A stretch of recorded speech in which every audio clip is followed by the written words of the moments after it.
Welcome back students to the Unix programming class.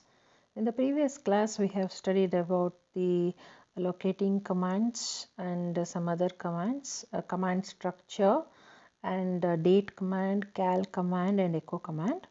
In this class we will study some more commands. Let us start with the printf command. We have printf statement in C programming also. Here we have a command. So let us see how it is different and what it can do. So here this printf statement is an alternative to echo command. It can perform same operation as the echo command does, but some extra additional work also it can do. Let us see what it can do. It is an external command. What do you mean by an external command? External command in the sense it is not situated or it is not placed inside the shell, right? It is present. The file of this command, executable command, is present somewhere on the disk. Maybe it is in /bin directory or /usr bin directory on the disk. It is not present inside the shell. Okay. So then bash shell has printf built in. So that means it is both. It is an external command as well as it may be present as an internal command. So usage of escape sequences can be done in printf like this. So let us look at this example. So here printf hello /n good morning. That means hello will be printed in one line and after that /n text to the next line, then good morning will be printed in the other line like this. Hello is in one line, good morning is in the next line. Okay, so printf will make us the use of escape sequences.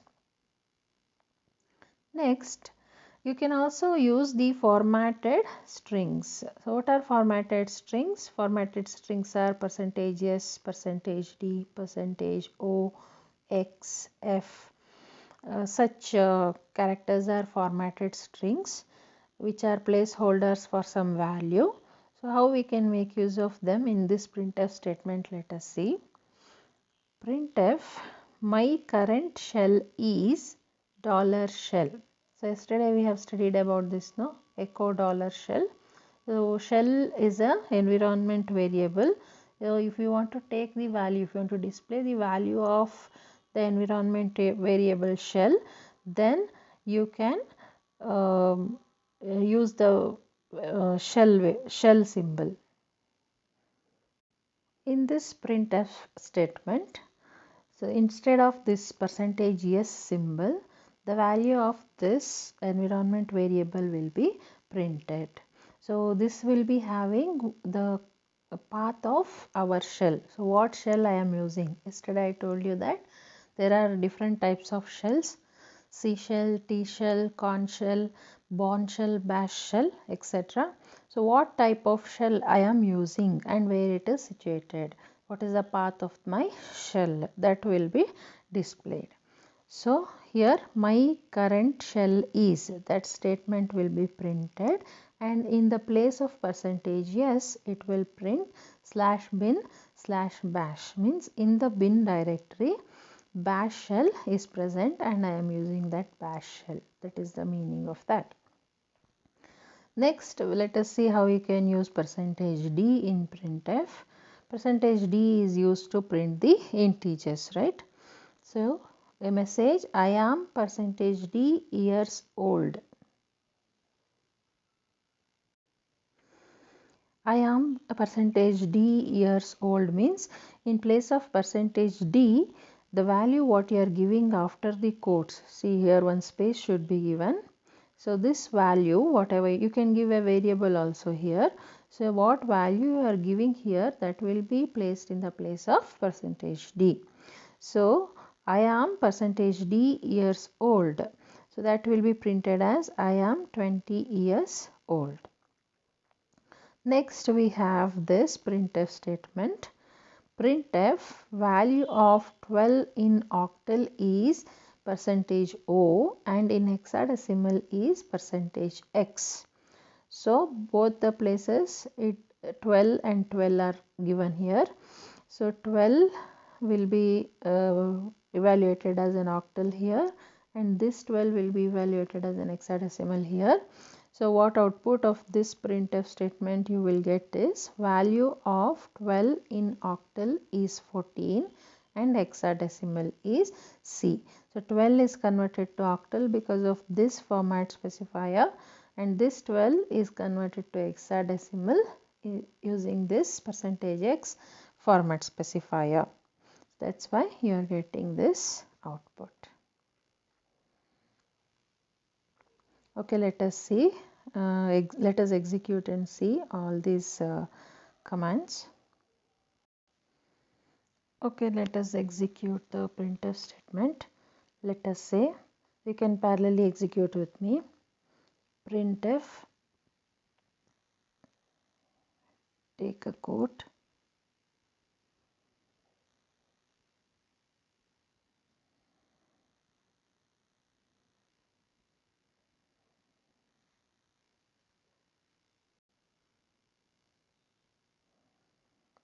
hello,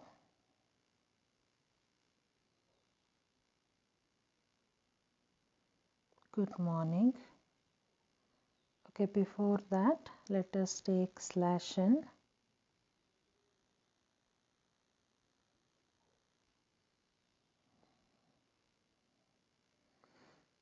Then let us say good morning. Close the quotes, enter. Okay, there should be a space in between the printf and the command and the argument. So let us say printf space quote hello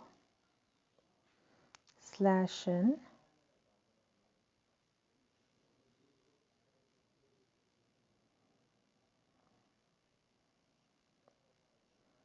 good morning, close the quote, enter. So now we are getting hello in one line and good morning in other line, but the immediately the shell symbol is present. In order to avoid that, you can use another /n so that the dollar symbol go to next line.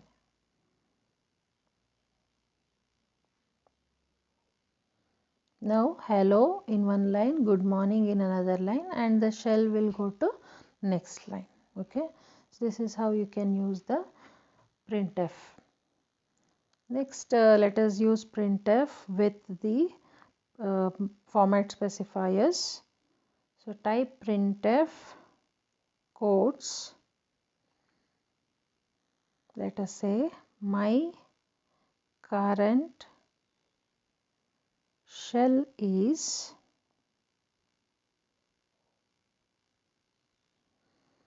%s, because that shell's path is a string, right? So we will use %yes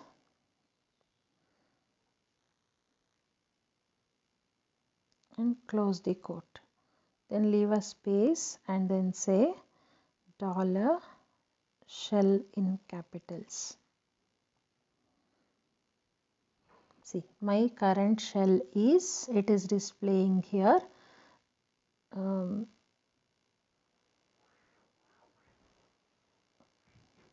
Here it is displaying the path of the shell. So it is, see, it is present in USR bin bash. So we are using the bash shell. That value it is displaying in place of the %s symbol. Next, let us say %d, usage of %d, let us see. Let us say printf quotes I am %d years old.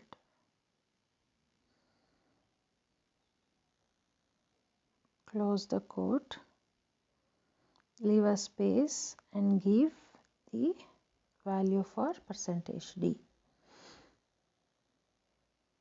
See what it says, I am 20 years old. So as we have not given percentage, slash n, the dollar symbol is continuously there with the output. So let us give a slash n.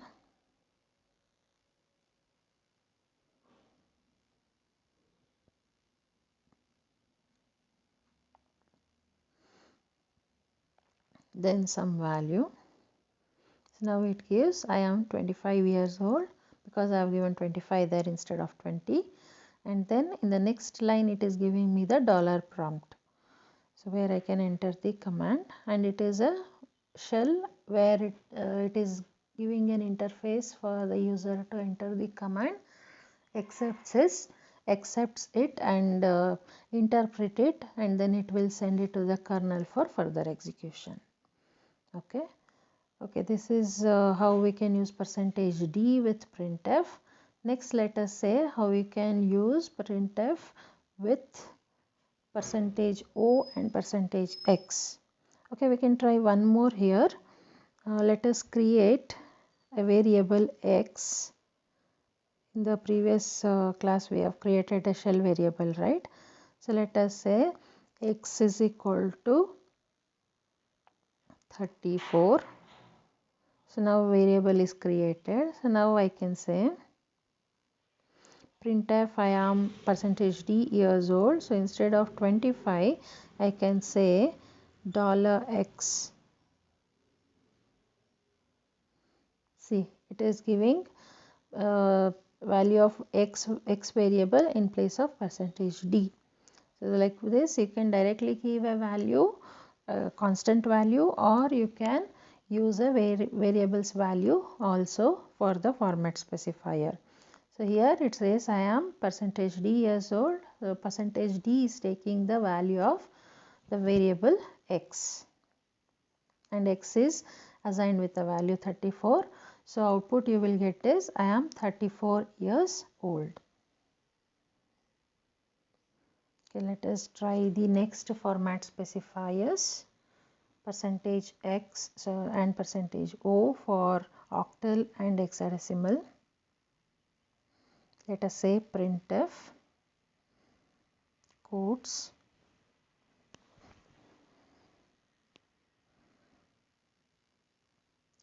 "12 in octal is percentage O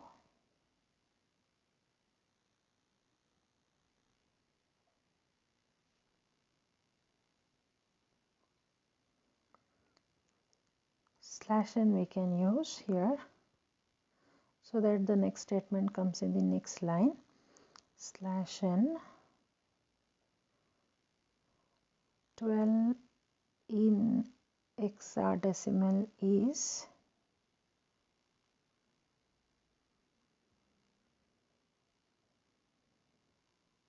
percentage X. See here you can give this X in small or capital, but if you give it in capital, the values A, B, C, D, E, F after 10, including after 9, 10 to 15, those will be displayed in capital or small letter. If you give small x, those will be displayed in small letters. If you give capital X, those will be displayed in capital letters. Okay, 12 in octal is percentage O and 12 in hexadecimal is percentage X. So then we can give 12 and 12. Enter. See, it is giving 12 in octal is 14 and 12 in hexadecimal is C. So C is in caps because we have given percentage X in capitals. You can check with small x.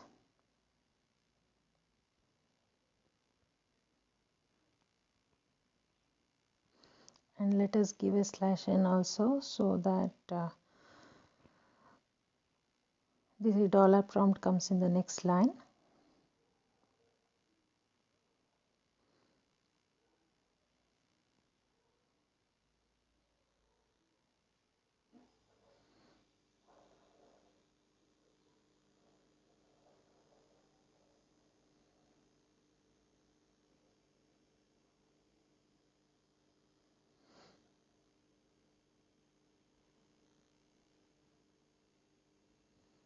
See, 12 in octal is 14, 12 in hexadecimal is small c, it has come now because we have given small x.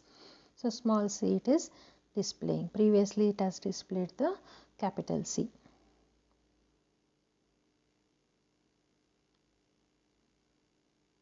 See here, it has displayed the capital C, but now it is displaying the small c.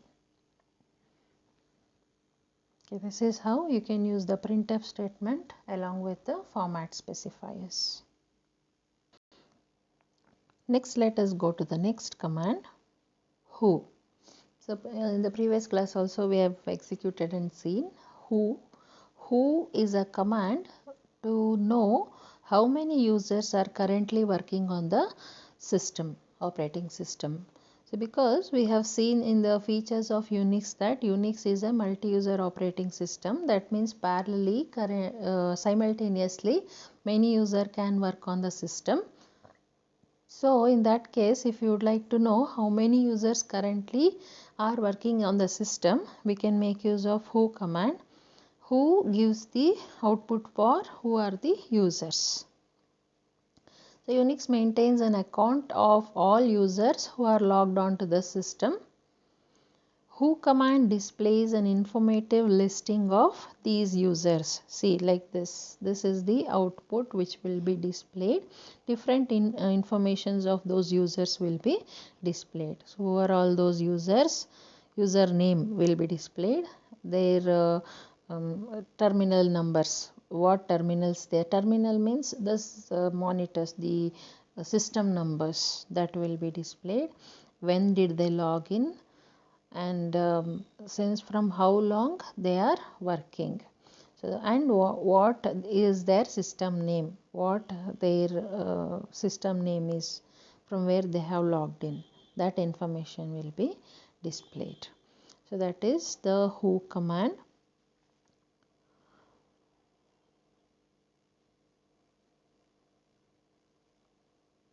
Okay, you can use some options with who command, -h and -u, and you can club directly and execute like this -hu. -h option prints the column headers. See, in the previous case, here the headers are not there for any columns, right? So you cannot identify what column is giving what value. But if you would like to see the headers of those columns, then you can go for -h, capital H option, and -u option will provide you the more detailed list. See, here additional columns are also added, idle and PID. Okay. So, we will see this who with -h and u options. So, now column headers have been given. The first column is telling you the names of the users who have logged in. So, line means which, what is the terminal numbers, then time and date. This is the date on which they have logged in and what time they have logged in. Idle means from how many minutes they are idle, and PID is the process ID, what process they are executing. See, each process in Unix will be having some ID, so that we can uniquely identify each process. Like every student will be having a USN, right? Similar way for unique identification of a student. Similar way, each process for its unique identification, it will be given an ID in the system, that is called as the process ID. So, what processes they are executing, their IDs, and comments means from which system they have logged in. That information it will display. See, now only 3 users. In the previous case there were 5 users, right? Here we have 5 users: Root, Kumar, Sharma, Project and Sachin. 5 users are here who have logged in. So now in the next slide you can see only 3 users. That means 2 users have logged out. When we have taken this statistics, only 3 users it is displaying. That means 2 users have been logged out of the system. Idle and PID are additional details. See, these idle and PID are the additional details which are displayed. Before they were not there, because it is displayed because of the -u option, because we want more detailed list now, so we have used -u option. Hence these two additional information about the users are displayed. They are not necessary to be displayed always when we execute who command, because who command when we execute, we are interested in only knowing how many users have logged into the system. So if you want more detailed information about the users like idle and PID, then we will go for -u option. Then you can see a dot against Sachin. See, Sachin, a dot is there in the idle column, right? So in the idle column there is a dot. That means Sachin, it shows that activity has occurred in last 1 minute. So he is not idle. In last 1 minute some activity Sachin has done. That's why there is a dot. That's why that idle time is not shown. Then Kumar seems to be idle for last 33 minutes. You can see this, Kumar seems to be idle for last 33 minutes. And PID, that is the process ID, is a number. See, this is a number which uniquely identifies a process. Then user shown in the first column is the user who invoked the who command. Okay, the first column will always be shown the name of the user who have invoked the who command. If I execute who command, my name will be, because I am also using this system, right? So my name in the list will be first. So if specifically if you want to know as what I have logged in, suppose your friend is working in a system and your friend leaves that system and you will occupy that system and continue your friend's work, then you should know as what your friend have logged in. In that case you can say who am I. So who with am I option you can use for knowing as what you have logged in. So then it will give you your details, who as whom you have logged in. Okay, let us execute and see the who command. Let us say who. So here it says no command who is found. That means here it is a single user, no termux. It may not allow multiple users because the device is not so sophisticated to support multiple users. So who may not be present in termux, but if you are executing in system, you can check, or better if you execute in the lab, then you can check, because the system may be shared by different users. So all users will be many students will be working, then it will display who are all the users who are currently working. Okay, you can come to know that list.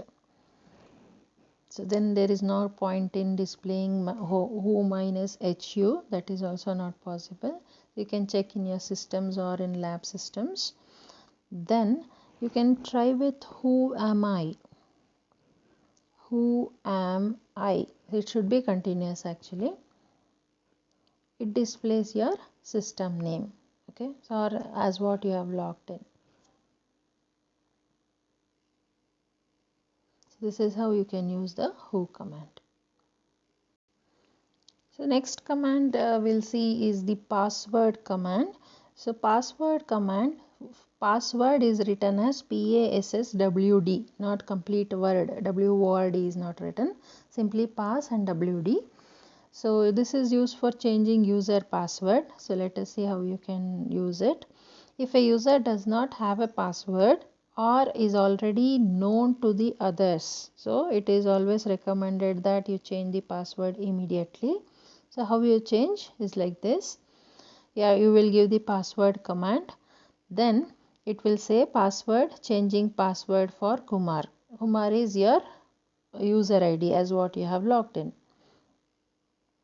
So enter login password, it will ask, then we will enter some password, then it will say the previous password, it is asking for the previous password. So then if it is correct, then it will prompt for the new password, you will enter the new password, then it will ask for re-entering the new password for safety.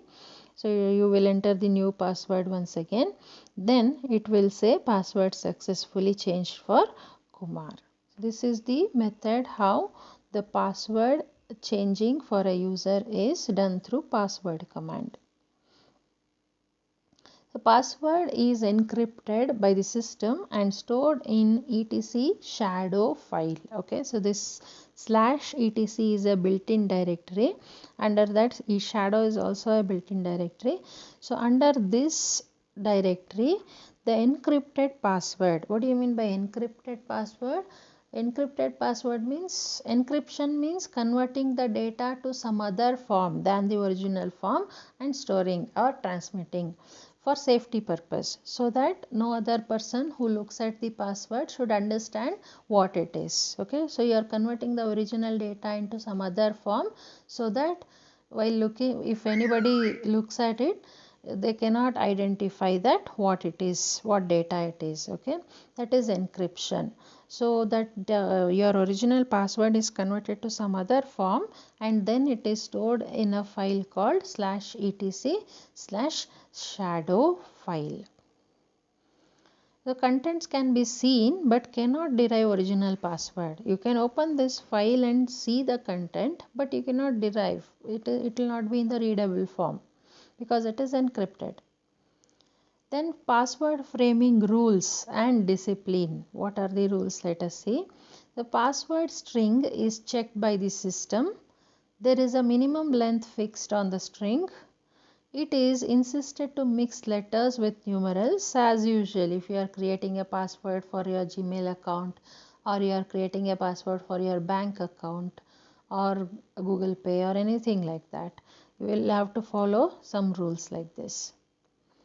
May disallow to create easy to remember passwords. Okay, easy to remember passwords like your name or something like good morning. Some easily guessable words it will not allow. Dictionary words.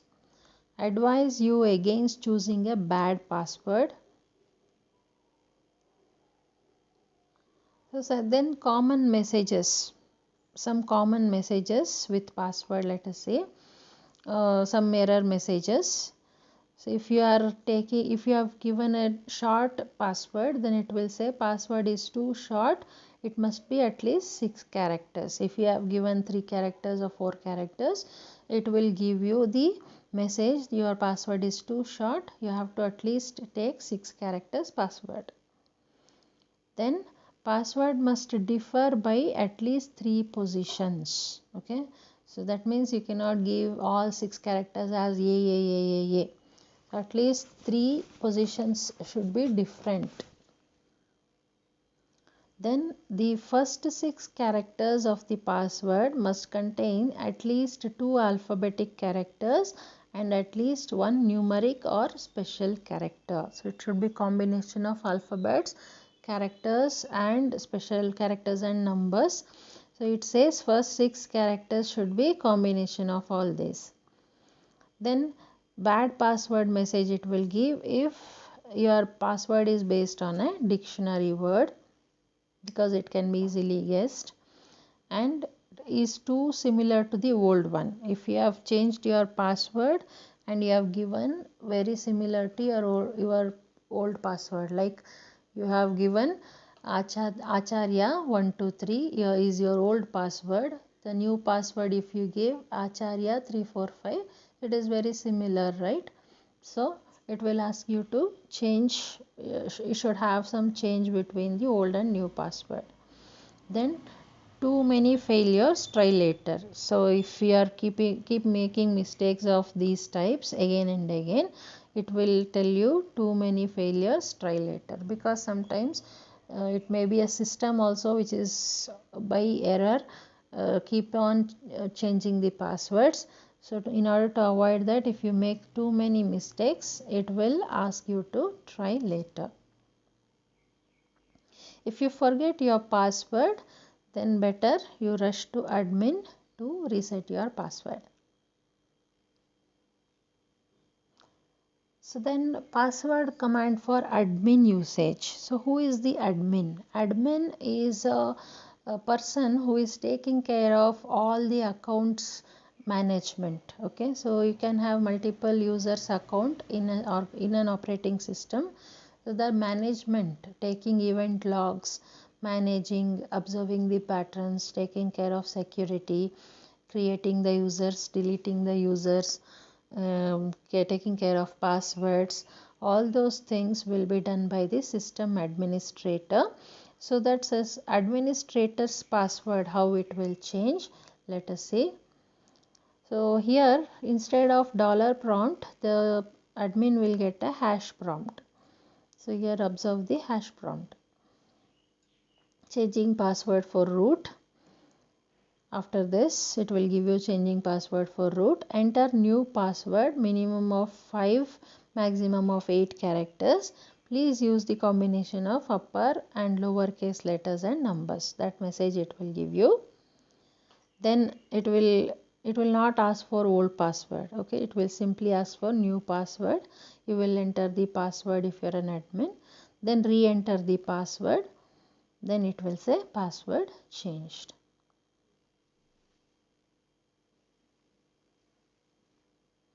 So this is how you can use the password command. So let us execute and check. So let us say password.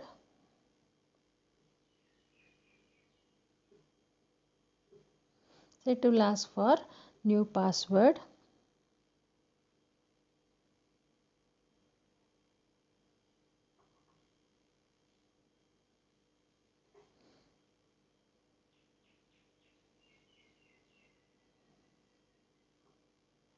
I have given Acharya 123. So it will ask for retyping. I will retype the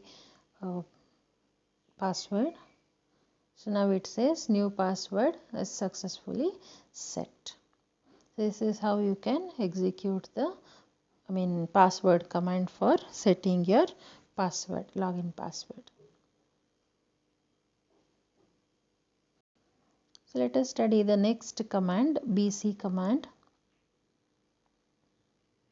This is not there given in your syllabus, not specifically mentioned, but they have said similar other commands like this. So it was there in earlier syllabus, so I thought I should study this. Okay, BC command. BC stands for basic calculator. So this command gives a text-based calculator which is less user-friendly. Okay, it is not that user-friendly, but it is extremely powerful and it remains the neglected tools because it is less user-friendly. It will not be much used, but it is very powerful. Okay, so how you can execute this BC command? It is like this. BC you will execute, then it will start the calculator, then you can execute the expressions which you want to execute. Let us say 12 plus 5, it will display 17, and if you would like to end the calculator, you can keep on giving the expressions, it will keep on calculating, but if you want to end the calculator, you press Ctrl D, then it will give you the dollar prompt. Okay, or you can give other commands like 12 into 12 semicolon. See, this is command continuation of command. Yesterday we studied, right? One command, a semicolon, the other command. So two expressions in a single line you can give with a semicolon. This is 2 to the power 32. This caret symbol is used for representing the power. So it says 2 to the power 32. So it will give you first 12 into 12 and then 2 to the power 32 result. Then BC performs only integer computation. So that limitation is there. BCPI is able to perform only integer computation.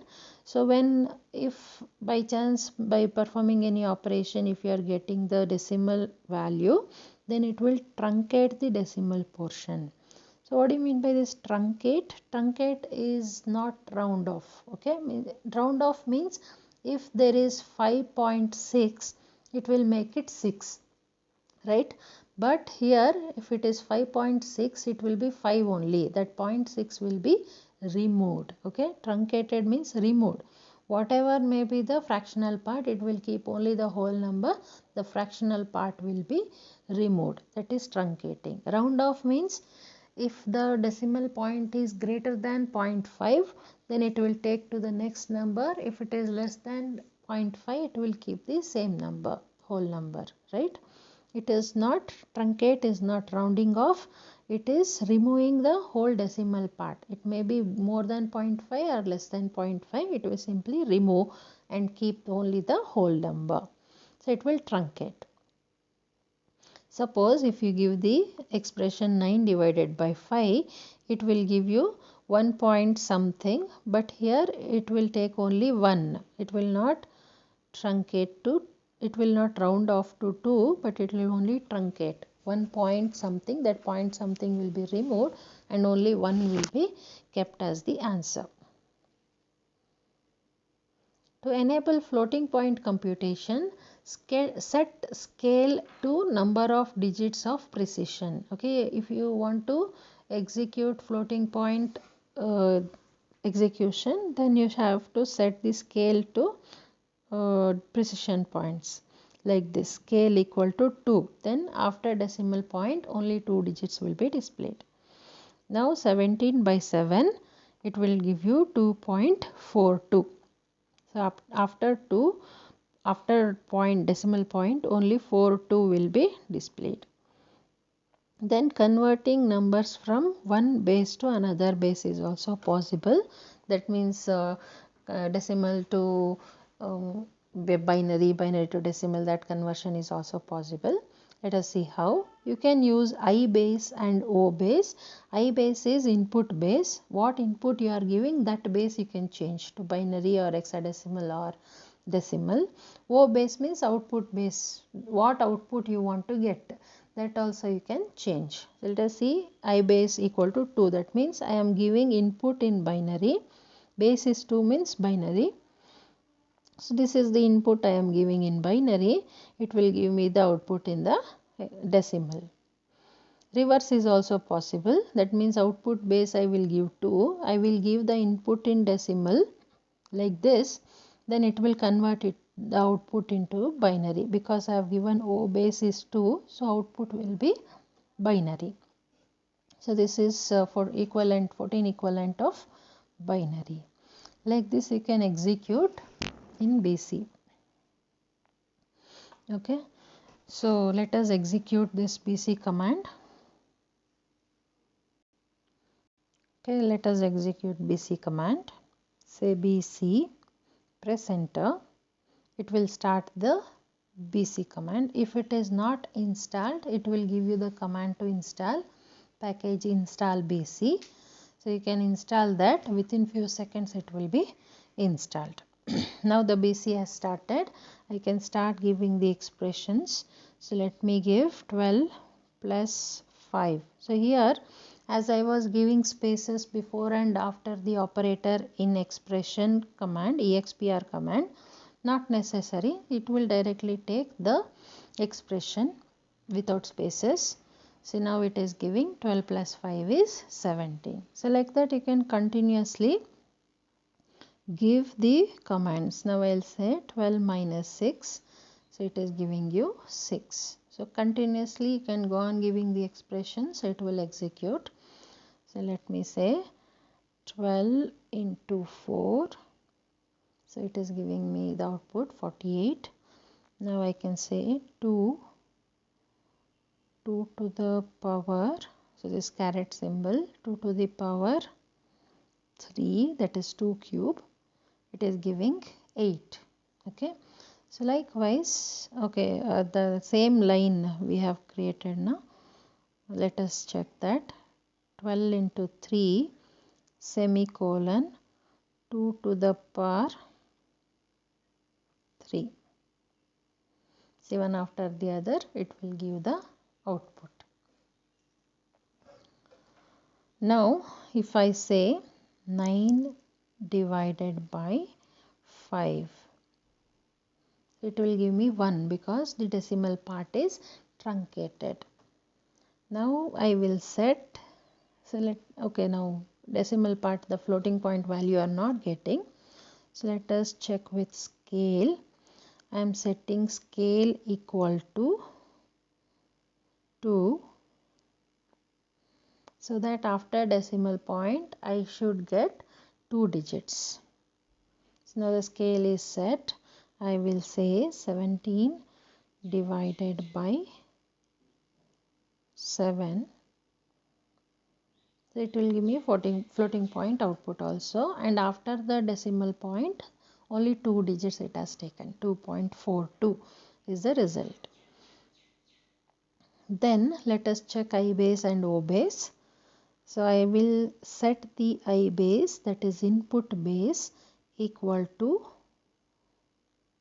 2. That means I am giving the input in binary and it should give me the output in decimal. So I will give in binary 1111. It is giving 15, right? 1111 is 15. So let us say similarly 101, which is 5, right? So let us say O base, which is output base, equal to 2. Now I will give the input in decimal and it should give me the output in binary because I am setting O base to 2. Okay. So let us check 4. It is 100, right? 7. It is 111. 8. 100. Isn't it? So like this you will get the output. So now you are giving the output in decimal, but you are getting the input in decimal, output in binary you are getting. Okay. So this is about the BC command. So now to exit with the BC command, you'll have to say Control D. See, Control and Alt are also present here, right? So let us say Control D. It will come out of the BC. Now dollar prompt is available for me. I can continue execution of commands. Okay. So now let us see some other commands, because when we will be working with the other commands you may need some files and you don't know how to create files, right? Yesterday I realized that when we were executing ls command, in your Termux there may not be any files because you have not created any files. So how to create files for execution of other commands? So let us see. You have a command called vi. Vi is a editor, or vim is also the vim editor or vi editor you can use. So vi is an editor. Gedit you have used, right, in your lab. So here let us say vi editor. Vi space, you can give some file name, let us say f1. It will create a file and it is giving you the space for entering the content. See, like this. Okay. So like this it will give you the file and here you can enter the contents in the file. So what content you will enter? Let us say some message, hello. Okay, you have to press I. See, here it is giving insert. So to get into the insert mode you have to press I. So now you have entered into the insert mode. Then let us say hello, good morning.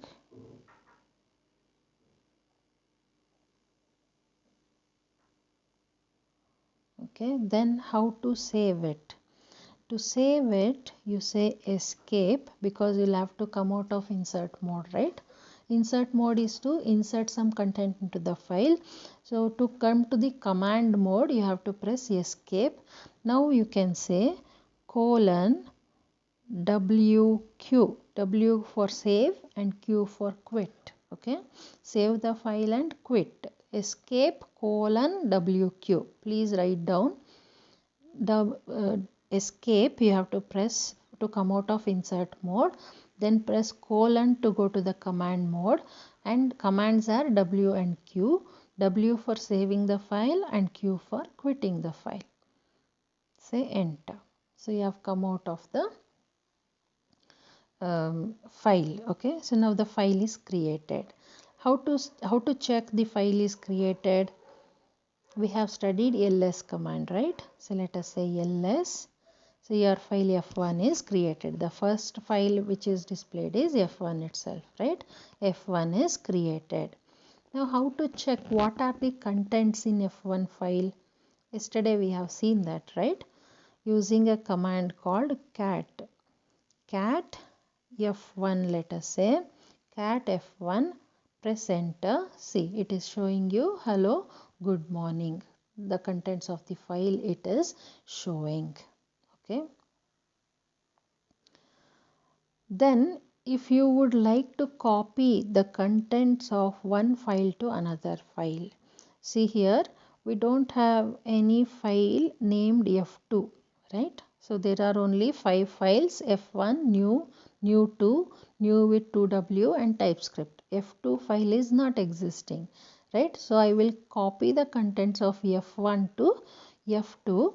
How I'll do that? See here, cp command is used for copying the contents of the file. I will say cp f1 space f2.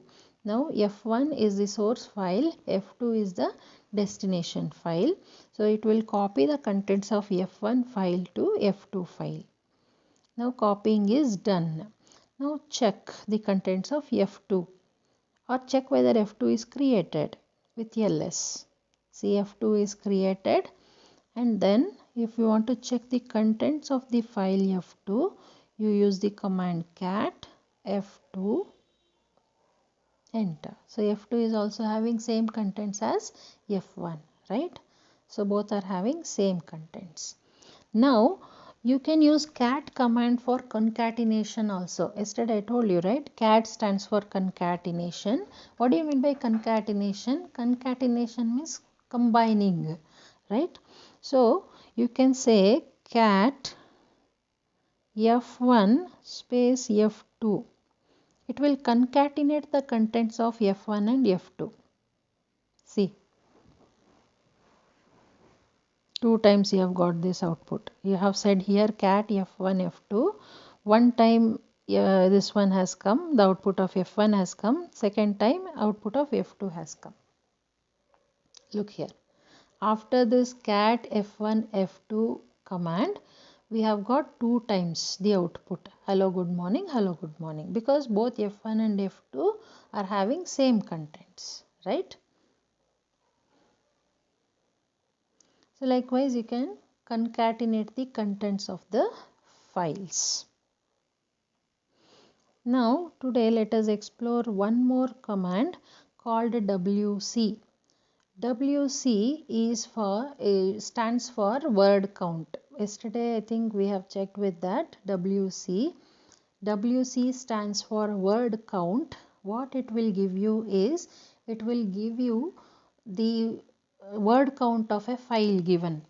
That means word count means it will give you the number of words, number of letters and number of lines present in the file. Okay, so let us see how it will give you.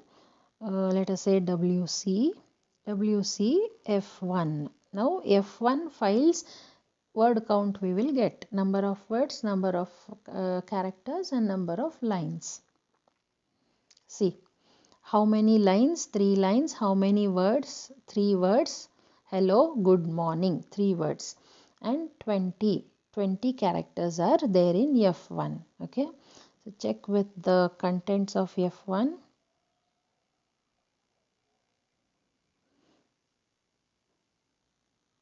sorry, cat f, let us clear it, cat f1. So these are the contents of file. So one line is empty, I think, in the beginning, that's why it is showing 3 lines. Okay, so now I'll say WCF1. So there are 3 words, hello, good morning. So it is giving 3 words, 3 lines, and the count of characters, which is 20. 3 lines, 3 words, and the number of characters is 20 in the file F1. You can use WC F1 space F2. You can word count, you can take the word count of 2 files at the same time. See, now it is giving 3 lines, 3 words, 20 characters in F1, 3 lines, 3 words, 20 characters in F2, and total count also it is giving 6 lines, 6 words, and 40 characters total, including F1 and F2. Likewise, WC command will give you the word count. Is that clear? We'll see WC in detail when we study about WC command. So these are some of the basic things you must know. Okay, so our class time is over. Let us continue the other commands in the next class. If you have any doubts, please ask me. I will definitely help you. Thank you guys. Have a good day. Bye.